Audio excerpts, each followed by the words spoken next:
Alright, welcome back to my YouTube channel. I'm Andy's Vlog. Eto, mga kaibigan, latest update tungkol dito kay Kibuloy. Mga kaibigan, gusto ko lang pong linawin. Ang ating pong tinatalakay ay hindi ho paulit-ulit. Kung Kibuloy ang tinatalakay ho natin ngayon, ito po ay panibagong latest update. Bakit ko po nasabi, mga mahal kong taga-subaybay? Hindi naman po lingid sa inyong kaalaman na itong kinaroroonan, pinagtataguan nitong si Kibuloy diyan sa loob mismo ng KOJC ay kinumpirma. Maraming bisis kinumpirma nitong si General Torre. At gusto ko pong ipaalam din sa inyo na napapaligiran na ho itong si Kibuloy doon mismo sa labas ng compound ng KOGC ng mga kinaukulan. Yung iba ay naka-uniforme, yung iba ay naka-sibilyan, at minomonitor na ho ang po'y mga galawan nitong si Kibuloy. Datapwat mga kaibigan, sa puntong iyan ay hinahatid ko po sa inyo dahil anuman ho na po'y tinatalakay natin ngayon, ito po ay latest update kung ano na ho ang nangyayari tungkol ho dito sa po'y tangka na paglusob sa loob mismo ng KOJC para pusasan, hulihin itong si Kibuloy. Sana po naunawaan nyo. At ito ho ang latest update, mga kaibigan. Kibuloy, posibleng tumakas. Hindi ho fake news yan, mga kaibigan. Yan po ang mga nakaraan. Nakaraan, kanina po na hinatid nitong si General Torre na sabi nga niya, posibleng tumakas ito hong si Kibuloy. Ilang oras lang ho ang nakakaraan yan na sinabi nitong si General Torre. Mga kaibigan, alam kong gusto nyong malaman ang kung ano at papaano ito nga ba ay makakatakas, ito nga ba ay kaya pigilan nitong mga kinaukulan natin na nakabantay doon diyan sa po'y malapit at kinaroroonan sa labas ng KOGC compound na mga kapulisan, kung ano man ang nagbabantay ho diyan. Ito nga ba ay kayang pigilan at paano nila nalaman na ito ay posibleng tumakas itong si Kibuloy? Sa puntong yan, at marami rin po ang nagtatanong kung bakit hindi pa rin hinuhuli ng mabilisyan itong si Kibuloy. Nagkakaroon na po sila ng matindi na paghahanda, at habang naghahanda ho, ang ating mga kinaukulan ay may nakabantay upang alamin ang galawan ni Kibuloy. Mga kaibigan, doon po sa mga nagtatanong, hindi po natutulog ang ating mga kinaukulan na naka-assign dito ho si Kibuloy. Ayaw ko na pong talakayin ito kung ano ang mga dahilan. That is operational matter. Pasensya na ho kung medyo tipid lang ang aking ang explanation dito. Ang ating bigyan po natin ng highlight ay itong posibleng makatakas ayon po dito kay General Torre itong si Kibuloy. Mga kaibigan, inaanyayahan ko po kayo panoorin, pakinggan itong ipapakita ko po sa inyo, at nang sa ganon lubos po nating maunawaan. Eto ho, buhato dito sa UNTV, ilang hours lang po ang nakakaraan. Nandiyan no sa screen, ipaplas ko ang resibo. Kibuloy posibleng makatakas. Nandiyan no, hindi ho fake news yan. Latest update po yan. Ilang hours lang po ang nakakaraan. buhat sa UNTV, shout out. At ito ho ay actual interview nitong si General Torre, mga kaibigan. Ito ho. At basahin po natin ang nilalaman.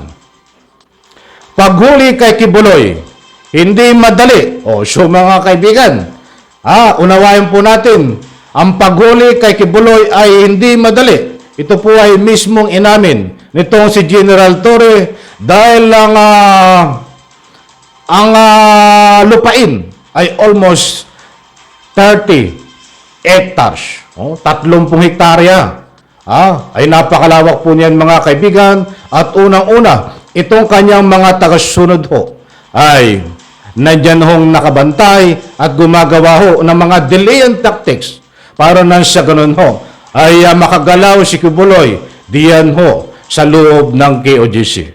Muli kong ulitin, kinumpirma ho na General Torre na si Kibuloy ay nandiyan po sa loob ng KOGC, kaya't ang ginagawa ho nila hanggang ngayon, 24 hours na nakabantay, may bantayo at minumonitor ang iba pang galawan ni Kibuloy. Heto, diretso po natin. Pagtakas sa paghuli kay Kibuloy, hindi madali. Pagtakas sa pamamagitan ng air asset, posible ayon sa PNP.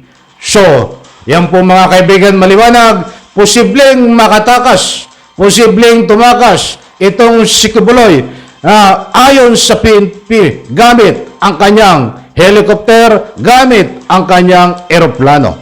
Mga kaibigan, ito po ang natuklasan din. Diyan po sa loob ng KOGC, ito pala nga loob ng KOGC ay konektado. Mayroon din pong runway na konektado papunta diyan sa ika nga po airport. Ganyan po katindi. Kaya pala, itong mga aeroplano ay hindi nakikita kahit lumipad na sakay si Kibuloy noon. But ngayon no ay monitor na. Once na lumipad ang aeroplano, once na lumipad ang helicopter, ay ma-identify na ho mga kaibigan. Ito nga si Kibuloy, o kung sakay si Kibuloy nitong helicopter at ang kanyang ika nga po ay aeroplano. Nako po, eto, diretso po natin mga kaibigan. Hindi madali ang paghuli sa nagtatagong si Apollo Kibuloy dahil bantay sarado ng kanyang mga membro ang kanilang compound sa Davao City. Paniwala ng Philippine National Police na sa loob lamang ng compound si Kibuloy at mahigpit nilang binabantayan ang compound dahil posibleng gumamit ito ng air asset para tumakas. Yung pong air asset na sinasabi dito sa balitang ito ay ang kanyang helicopter, ang kanyang eroplano, mga kaibigan. Kaya't wag po tayong mag-alala. Bantay sarado na ho, monitor na ng PNP sa pangunguna po ng ating masigasig na si General Torre na gusto talagang huliin diyan sa loob ng KOGC. Sabi nga niya, ay bantay sarado na itong compound ng KOGC at posibleng nagbabalak tumakas itong si Kibuloy sa pamamagitan po ng ikangay dumaan sa Himpapawid, mga kaibigan.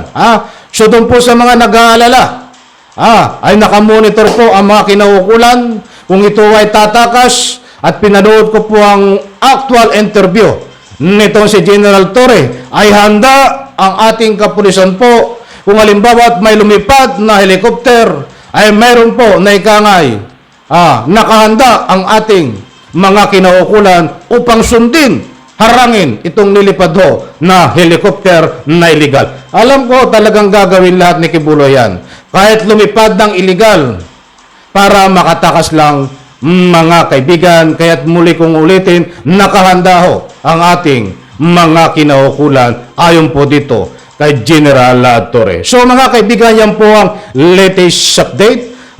Hindi po yan fake news at hindi po paulit-ulit ang ating mga balita. Kung nasasabi po natin na si Kibuloy tuwing nagtatapik ay nandiyan, tuwing tayo ay nagtatapik nandiyan sa loob ng KOGC, ay yan po ang katotohanan.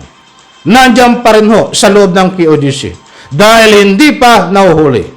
But ang magandang development ho ay bantay sarado maging ang helicopter upang himpapawid na balak ni Kibuloy na ika nga po gamitin sa pagtakas ay nakahanda at nakamonitor din po ang ating pamahalaan ayon po dito kay General Torre. Mga mahal kung taga-subaybay.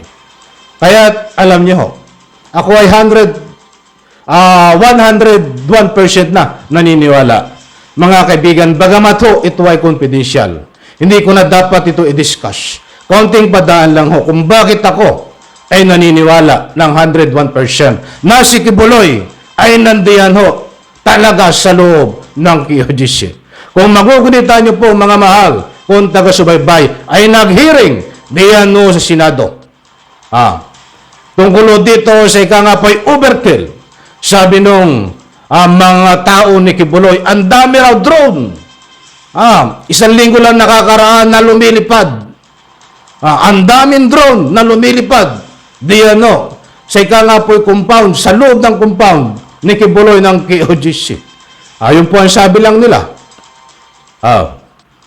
Kahit ako po ay naniniwala, alam nyo na ang gusto kong ipunto. Dahil may nakuha po tayong impormasyon, isa sa pinagbatayan nila, ay kitang-kita si Kibuloy. Saan nakita, mga kaibigan?